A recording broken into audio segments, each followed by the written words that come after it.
This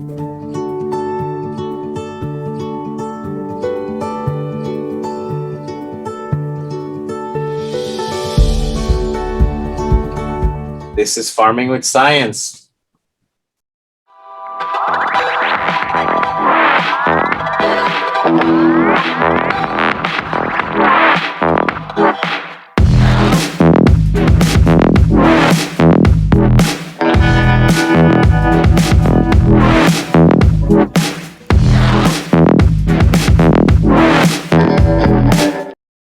Welcome back to another episode of Farming with Science. Today, I am joined by Mrs. Ajia Paolillo. She's the multi-county citrus agent for my area, Hardee, DeSoto, Manatee and Highlands County.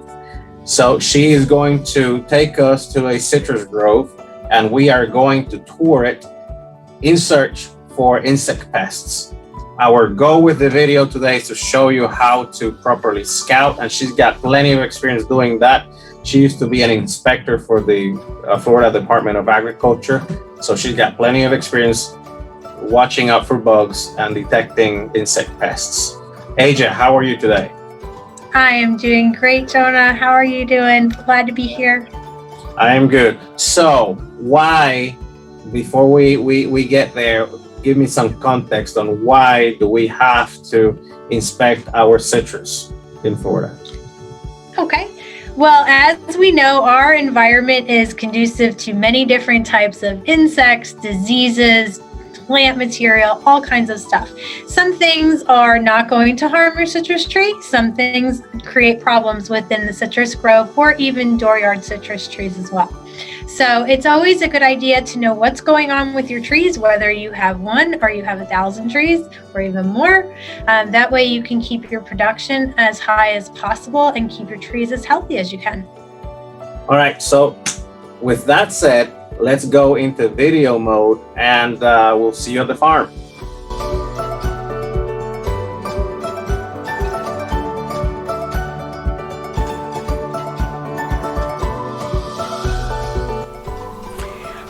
So today we are out in a grove, a citrus grove, and we are going to be looking at different ways of scouting for insects.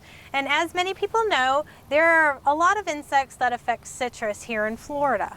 Most notably right now, we're dealing with what we call the Asian citrus psyllid, and that's a very, very small insect that lays its eggs on citrus trees. It goes through its life cycle on the citrus tree, and then it can transmit the bacteria that causes citrus greening, or it's also called HLB. And I'm going to refer to it as HLB from here on through. So when we're scouting for insects, what you want to do, depending on the size of the property that you have or the number of trees, you want to try to get a representative sample of the amount that you're dealing with. And every site and location is different, of course. Size of trees, age of trees, you have to take all of that into consideration. What you're willing to do as far as any kind of management options, all of that is dependent on you. First, we'll start with the Asian citrus psyllid.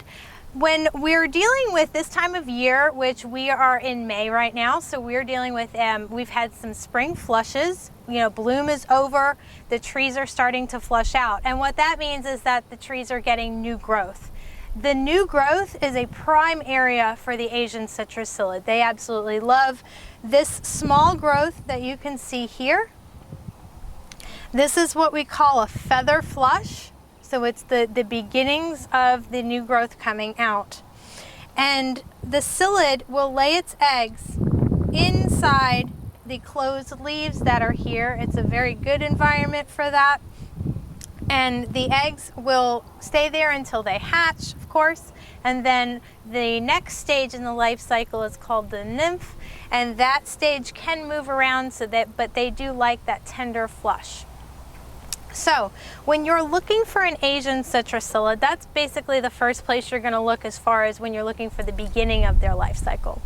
You can see an Asian citrus psyllid adult, usually kind of anywhere on the tree. They're small, their wings are sort of upright. Let me see if I can find one here. The psyllid has what we call a piercing sucking mouth part. So it feeds on the phloem sap of the tree. And as it's feeding, it can acquire the bacterium if it's feeding on a tree that's already has the disease, and it can also transmit the bacterium to a healthy tree or a diseased tree, which further, it's just a frequency of inoculation if we're dealing with trees that are getting infected over and over and over again by constant psyllid pressure. So as you kind of move through your block, I want you to think of a couple of different things, or your group of trees. When we're in a block setting like we are, the outer rows or the border trees, they tend to have the most psyllids on them because that's the first thing the psyllids attract to and get to. So as you kind of get into the block, you may see that you have less psyllids as you go more into the trees. And also, if you're thinking, if you're in like a yard, you're a homeowner and you have your trees, if you have citrus trees that are maybe near a larger tree that's shading it some or covering it, you may have less psyllid pressure as well. So a few other things that we can think about when we're looking at, when we're scouting, we want to look at damage. That can be an indication of pest pressure that maybe you don't see. So on this flush here, this is a bit of an older flush. You can see that feeding from the Asian citrus psyllid, when the flush was small like this, or the feather flush, has caused this distortion in the leaf. So that's how you can tell that you've had some insect damage. Now these leaves will never go back to a normal looking leaf. So if you do address the problem, or you have a control method, the oncoming flush or newer flush maybe can not be affected by it if you keep on track with management. Here on this leaf, I find another insect that we deal with a lot in citrus, and this is the leaf miner. And the leaf miner also, again, loves this young, tender flush. And the leaf miner is a small moth, and the larval stages of the leaf miner is what is causing this damage. And it's basically tunneling through the layers of the leaf and just mining basically through that leaf. And this can also, at this point, this leaf is not distorted from it, but if the damage gets bad enough, the leaf can curl up and be distorted as well. And again, if you do end up controlling that larva, your leaf is going to stay that way. The damage will stay there for the life of the leaf. So when you're scouting, it's always good to have a hand lens. If you don't have something like this, you can use a magnifying glass to help you really see a lot of these insects because they are so small. So when I'm here, I'm looking at the feather flush. I'm going to be looking for any of the little eggs of the psyllid, which are going to be like a yellowish orange color. And then I can also see if there are any nymphs, which is of course that second stage of the psyllid. They're little yellow insects with little red eyes. So they're pretty easy to spot, and they can move around. So you may see them stationary, or you may see them moving. But a hand lens or a magnifying glass will help you see, you know, in those hard to reach areas as well as the small insects. Other insects that you can look for are going to be like mites. We have red mite, we've got a two-spotted mite, we've got a couple of different kinds, rust mite. The rust mite, if you have fruit on your tree, you'll know that you have rust mite because you'll see like a purplish bronzous discoloration on the fruit peel. But other than that, it's really hard to see any kind of rust mite with a hand lens, or definitely not with the naked eye. But as you go through, you can see that sometimes there's a scratchy appearance on the leaf, on the top side of the leaf, and that is an indication of mite damage. So they feed on the leaf as well, and they can usually be found in large numbers on the underside of the leaf. So when you're looking, you want to look at all parts. You want to look at the top, you want to look on the underside, you want to look at the twigs, the older leaves, the younger leaves, to find those different insects. Now with citrus canker, it's a bacterial disease. It will infect any kind of wound on a leaf. So here's an example of lesions that the bacteria got into the wound that was on the side of this hole. You know, this hole could just be mechanical damage, something that just ripped open the leaf. And then on the back side, you can really see those lesions.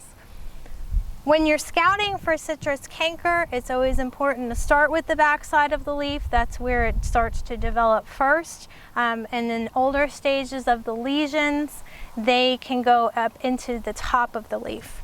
But canker has a raised, corky looking appearance to it. It can be large lesions. There can be, the leaves can be speckled with small lesions. So it just depends on how the bacteria is interacting with your tree.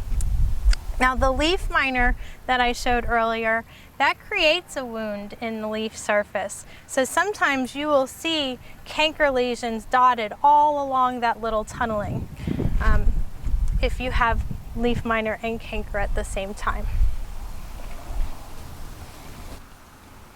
Right, so now when I'm looking around, I'm going to look to see if there's any fungal diseases that I can find. And right away, I spot this fungal disease here. And it is dark spots on the underside of the leaf. Again, this is a prime spot to look. This disease here is called greasy spot.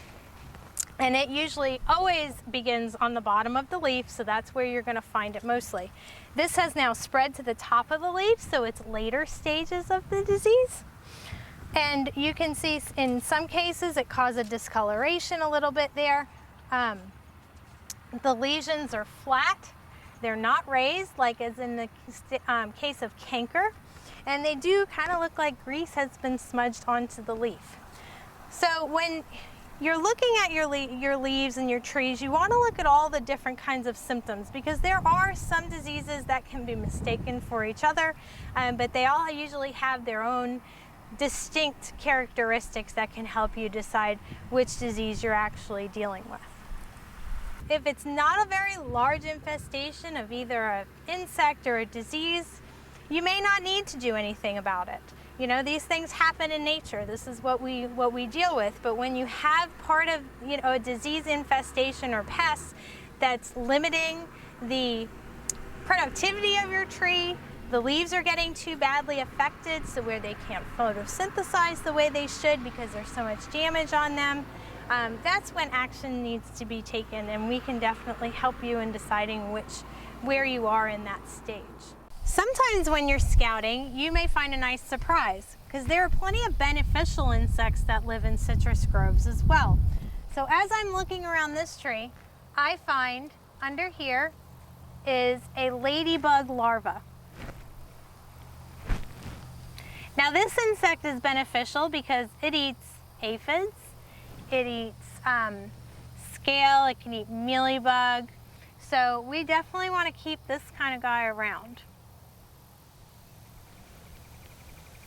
Doesn't look anything like an adult ladybug. So that's something to keep in mind as we're scouting. What are the different life stages of these insects that we're looking for that we may find?